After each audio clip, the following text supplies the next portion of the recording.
আভিজাত তো আরো বেড়ে গেল যখন কেন্দ্রলি মেলা কমিটির আমন্ত্রণে আমরা যে এখানে এসে আমার যেটা মনে হচ্ছে যে আসলে ছোটবেলায় আমরা মার সঙ্গে মেলায় যেতাম, এটা একটা বিশাল আনন্দের সময় এবং এখানে এত মানুষ এসছেন, প্রচুর মানুষ এসছেন। তবে আমার একবারে মনে হচ্ছে না যে আপনারা কোনো অনুষ্ঠানে এসছেন। আমার বারবার মনে হচ্ছে যে আপনারা সবাই একই পরিবারের মানুষ, এখানে একত্র হয়েছেন।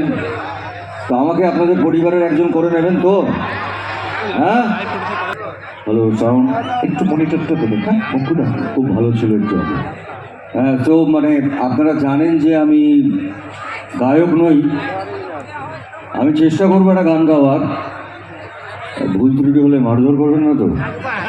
হ্যাঁ, মারধর করবেন না তো? আর যদি একটু ভালো লাগে কি করবেন? হ্যাঁ, যদি একটু, তাহলে একটু সাহস পাবো। ঠিক আছে, আমি চেষ্টা করছি একটা গান গাওয়ার।